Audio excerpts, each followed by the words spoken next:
received, because it seeth him not, neither knoweth him, but ye know him, for he dwelleth with you and shall be in you. Doei, hy sê, ek hou so van hem, want ek en 'n vriend van my gepraat. En weet soms kan ons die skrif so draai nie. Dan praat hulle van die Heilige Gees asof hy Jesus is. Die Bybel sê, Jesus sê, he will send you another comforter.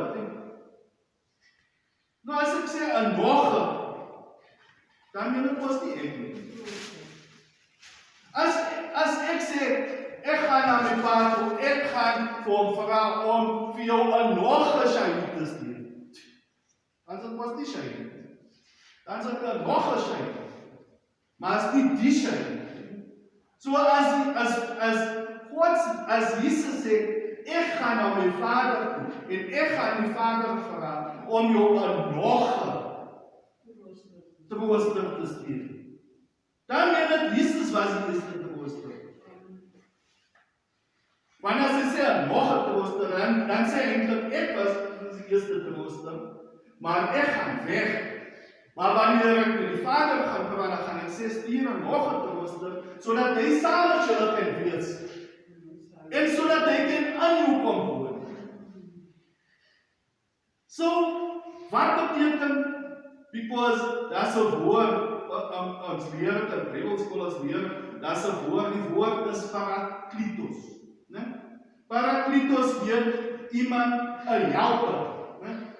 En die bishop daar wat ek bedien vaak by gewees het, by die kerk, het gesê die woord, ons ken ons die woord parachute.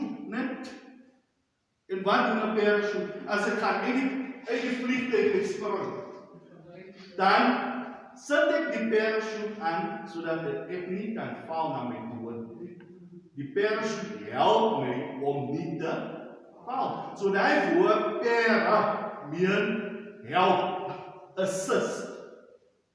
So as ons wil loop soos wat God wil hê ons moet loop, dan gaan die helper ons help om te loop soos wat God ons wil hê ons moet loop. Hy gaan ons help om te praat soos wat hy wil hê ons moet praat. Hy gaan ons help om te doen die dinge wat die Vader wil hê ons moet doen. Want die disippels kon uitgegaan het sonder om te wag vir die Heilige Gees in die boek van Handelinge. Maar Jesus het gesê, wag julle daar. Wag julle, wag. Ek speel dominos, dan sê ek van Merwe, wag vir my daar. Wait for me. Maar baie van ons lyk nie wag.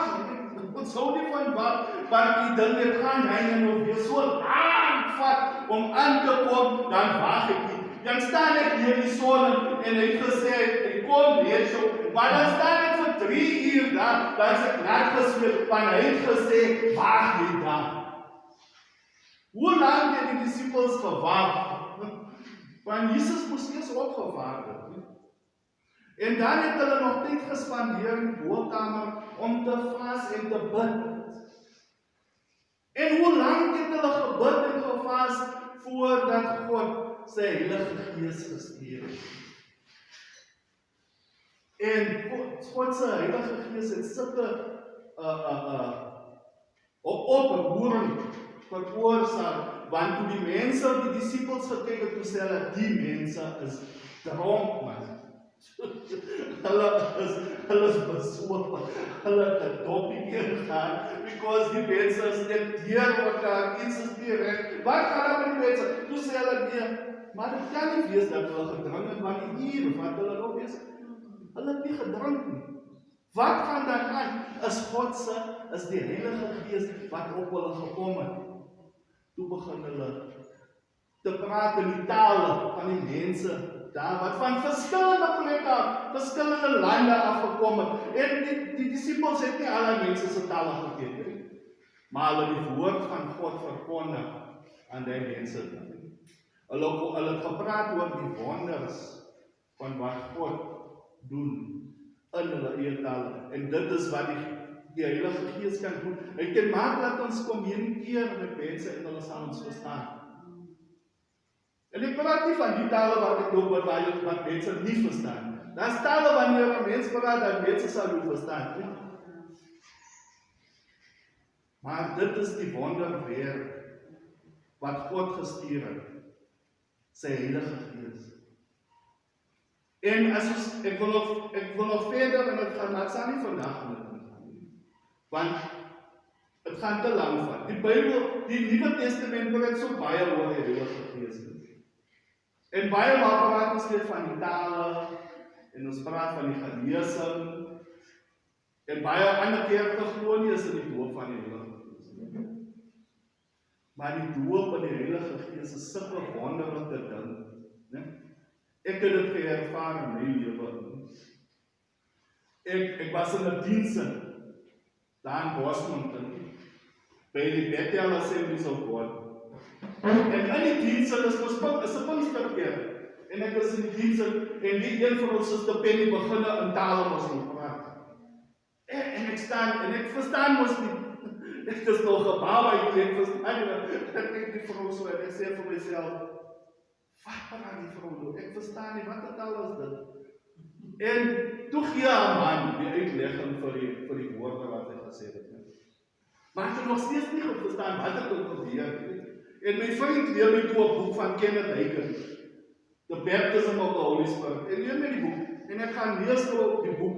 En ek gaan toe daar in die kamer op my knieë en ek sê, en ek het die boek gelees in die boek en ek sê, Here, ek wil ook die, ek wil het ook ervaar, because ek het hy gesien, maar ek is nie genoeg vir my om net te sien wat gebeur. Ek wil dit vir myself voel, ek wil vir myself weet, hoe is dit dat dit kan gebeur? En my vriend Eugene nooi my toe na 'n groep, dit was 'n sendingsgroep. Ek het deel van die sendingsgroep geword, en my vriend leer my weer 'n boek oor Benny, die evangelis Benny. En die boek se naam is The Anointing, en ek lees die boek. Ek het ook daar dinge in die boek geleer. Maar Saterdag in Nijgroep, ons het altyd op 'n Saterdag by mekaar gekom in Nijgroep om te bid en die Here te aanbid. En ons het uitgegaan hy Saterdag na Abraham Kriel, daai kinderhuis daarso. Maar ek het die een Saterdagoggend droom met iemand kom met 'n kannetjie olie na my toe.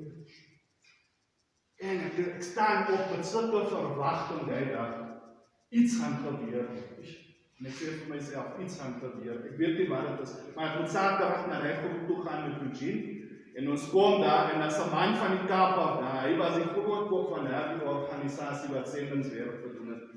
En ons is in 'n sirkel, ons staan in 'n sirkel en ons is nou gereed om te bid. En die man staan op en hy sê, ja, ons gaan nou bid, maar die Here van my gewys, ek moet vir jou bid. En hy wys na my toe. En ek sê, dit moes seker die man wat ek in die droom gesien het. En toe hy my hande op my lê, toe lyk dit ek is in die wolke. En ek borrel oor, man, en ek begin in tale inbrand. En ek was op die vloer, maar ek het nie eens gevoel, ek het geval op die vloer. Toe ek daar opstaan, toe sê ek dronk van die Gees. Dronk, ek staan so, ek voel so lekker. Die sê, joh, ek soek nog van die. Die staan so daar, die sê, ek soek nog weer, dis wat ek wil hê. Because die Bible sê, do not be drunk with wine, but be filled with the Spirit. Weet baie maar, mense drink because van die sensasie wat dit gee. Dit maak hy bietjie lighoofdig is, jy is nie bang vir niemand, jy kan praat. Al as jy 'n skaam ookie gewees, jy sal praat, want jy is mos dronk. Jy het net confidence. As jy daai vrou daar, jy gaan nog hardloop na toe, jy sal gaan praat met haar, want jy het hy ook bietjie in jou. Was dit nie waar nie? En dit is die ding. Maar nou, die skrif sê, do not be drunk with wine, but be filled with the Spirit. Die Gees, die Heilige Gees, wanneer ons gedoop word en gevul word met die Heilige Gees, is beter as 'n doppietjie. Is beter as bier. Is beter as wyn. Dit gee jou nie soos ons sal sê 'n babbelaars. Dit gee jou nie 'n babbelaars.